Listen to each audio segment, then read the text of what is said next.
Jadi kami mendesak, terutama hentikan program MBG, kaji ulang, lalu kemudian rakyat butuh bukan MBG, tapi pekerjaan. Rakyat butuh, anak-anak butuh fasilitas pendidikan dan kesehatan supaya mereka bisa tumbuh dengan baik. Program ini jelas dan nyata tidak membawa kebermanfaatan nyata apapun dalam penurunan kasus stunting, dalam kemakmuran, meningkatkan kemakmuran atau daya ekonomi masyarakat, justru tidak, justru melemahkan. Dan terutama juga untuk mengembalikan aparat negara ke dalam tugas pokok fungsi seharusnya.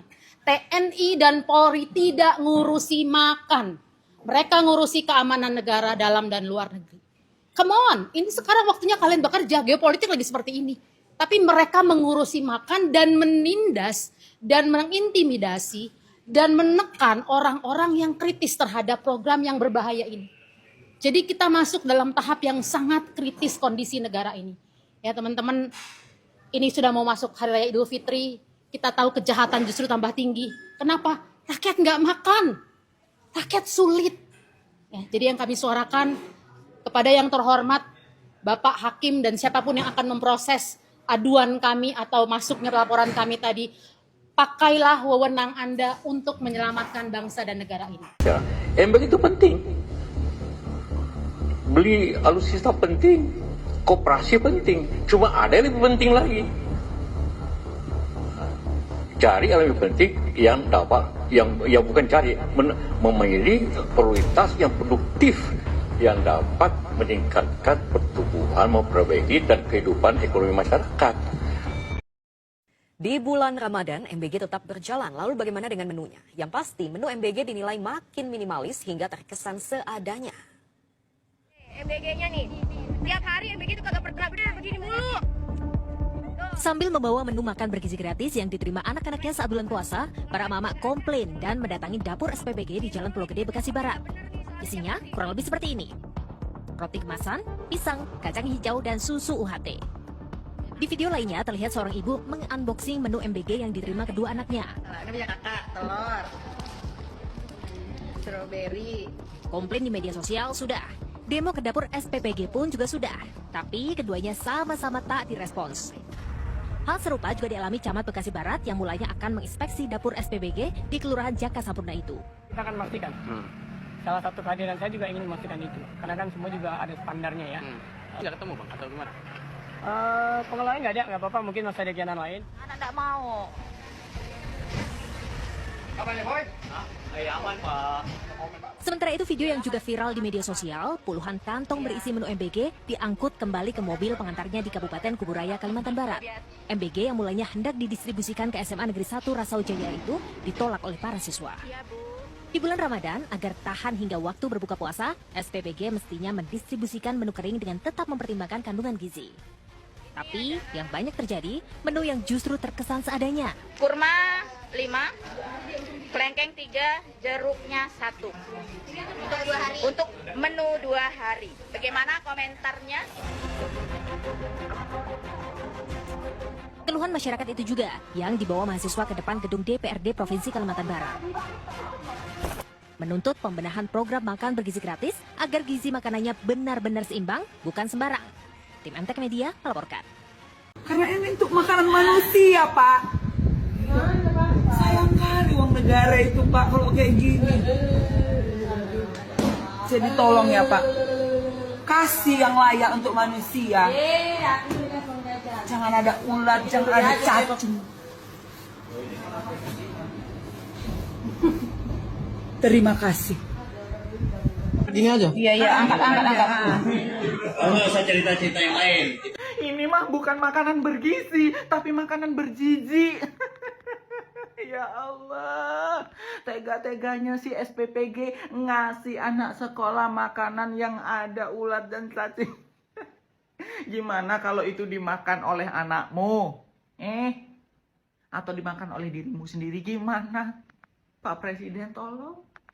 Sudah ribuan kasus, ribuan video yang menunjukkan ketidakberesan MBG di Indonesia. Menu-menunya nggak jelas, menunya beracun, menunya berulat, berjamur, terus ada, Nggak enak pokoknya, tolong Pak Presiden dievaluasi.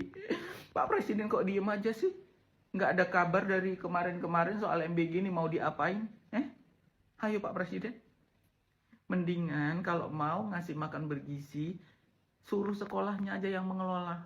Karena apa? Banyak loh sekolah-sekolah yang melakukan itu dari dulu puluhan tahun. Dan sampai sekarang bagus penerapannya. Dan lebih hemat anggaran. Tapi kalau gitu nanti orang-orang Bapak Presiden nggak dapat proyek ya. MBG Sukadana, MBG Sukadana, Kinpira, Sewu, Kinpira, delengan MBG 5.000, Kang Dedi, delengan.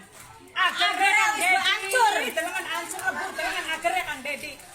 Pada tuman, pada korupsi teman-teman bisa. Masa akhirnya sampai Banyun, makanya delengan. Pantesan uang pada keracunan bocah cilik kok. Gimana mau sehat, makan bergizi, akhirnya aja kayak udah basi. Lihat MBG Sukadana ini Kang Dede. Nanti kalau dilaporin nggak pada terima, tapi orangnya lihat MBG. Mana makanan gizinya dari mana? Gizinya dari mana Kang Dede? Dari mana? Jangan lapor ke Kang Dedi, Bu. Langsung saja lapor ke Presiden Prabowo. Karena bukan Kang Dedi yang punya program. Yang punya program Pak Presiden Prabowo. Tuh Pak Presiden, ibu-ibu di Jawa Barat mengeluh menu MBG-nya nggak layak, nggak jelas, gimana nggak mau keracunan anak-anak sekolah. Tuh menunya juga harganya murah tuh. Itu biang korupsi dah. Ayo Pak Presiden, dievaluasi. Kok diem aja sih? Katanya mau memberantas korupsi. Ini kecil-kecil ini korupsi nih, MBG ini kayak gini nih. Jangan yang besar dulu, yang kecil dulu dihabisin korupsinya, baru yang besar. Yang kecil aja nggak bisa nyelesain, apalagi yang besar. Sudah banyak Pak Presiden tentang keluhan ibu-ibu, emak-emak soal anaknya mendapatkan MBG yang nggak layak, harganya nggak pantas. Terus mau apa lagi? Diem aja gitu, dilanjutin aja gitu. Tutup untuk nutup korupsi juga. Viral menu MBG lele mentah. Badan Gizi Nasional mengatakan goreng di rumah dong untuk buka puasa. Ya tahu Bu, kalau lele mentah itu digoreng, bukan ditaruh di akuarium. Bisa juga sih ditaruh di comberan atau di peceren. Nanti bisa hidup tuh. 3 bulan udah besar sepaha. Tinggal goreng kan udah dimarinasi. Bu, kalau muridnya suruh goreng sendiri di rumah, apa gunanya ada dapur MBG, ada karyawannya yang gajinya melebihi gaji honorer, guru honorer. Gitu. Hah? Ya enak dong. Pegawai SPPG-nya nggak usah masak. Terus ahli gizinya ngapain? Dapurnya, operasionalnya nggak kolong tuh buat beli minyak, buat beli gas. Enak tuh, hemat. Muridnya suruh goreng sendiri. Kalau cuman suruh goreng sendiri, biar anak-anak itu suruh nyari di kali sekalian. Cuman dikasih micin aja sama Royko Masako tuh, nih kasih aja. Suruh nyari ikannya. Ya ampun, Pak Prabowo, tolong dievaluasi MBG seperti ini. Nggak sehat ini. Ya, apalagi lelenya hidup tuh. Sekalian Bu, besok dikasih ikan cupang sekalian, disuruh tarung. Ikan sapu-sapu enak juga kali Bu, dibuat somai. MBG itu Bapak Ibu tahu dapur-dapurnya dimiliki oleh siapa? Bukan Felix yang ngomong loh. Berita sudah banyak coba lihat. Yang milikin siapa? Anggota DPR, pejabat-pejabat, dan mereka bilang, "Lah kami kan nggak ikut di situ, tapi duit lu di situ." Itu namanya konflik kepentingan. Di dalam Islam udah jelas kalau ada seorang pejabat digaji mengambil selain itu, maka itu adalah sud, maka itu adalah haram, tempatnya di neraka. Nah, jadi dari situ aja kita udah jelas tuh kenapa Indonesia kaya tapi rasa. Kepala BGN berkata, India akan beri bimbingan teknis untuk tingkatkan kualitas MBG. Saya sangat setuju, Bapak. Setuju banget dong ya. Ya kita harus setuju, apalagi dari India. Kan kita semua tahu ya, kita lihat video yang sudah banyak beredar ya. Seperti apa caranya India itu menyajikan makanan ya. Makanan dijual ya, kayak seperti makanan yang tercampur oleh keringat kesucian, daki-daki kehangatan ya, terus tercampur oleh iler-iler surgawi. Pokoknya itu rekomendasi banget Bapak ya. Yang saya heran itu kenapa harus India Bapak ya. Kenapa harus India? Berarti selama ini makanan di Indonesia ya itu kurang bergizi, nggak ada gizinya ya. Sampai-sampai kita itu harus ambil bimbingan dari India. Keren, Papa. Setuju nggak kalian kalau MBG langsung dibimbing dari India? Kalian harus setuju guys ya. Harus setuju. Karena kan di India kan ada yang namanya keringat kesucian sama daki surgawi ya. Kalau di Indonesia nggak ada ya. Di Indonesia nggak ada. Bukannya menghina India ya.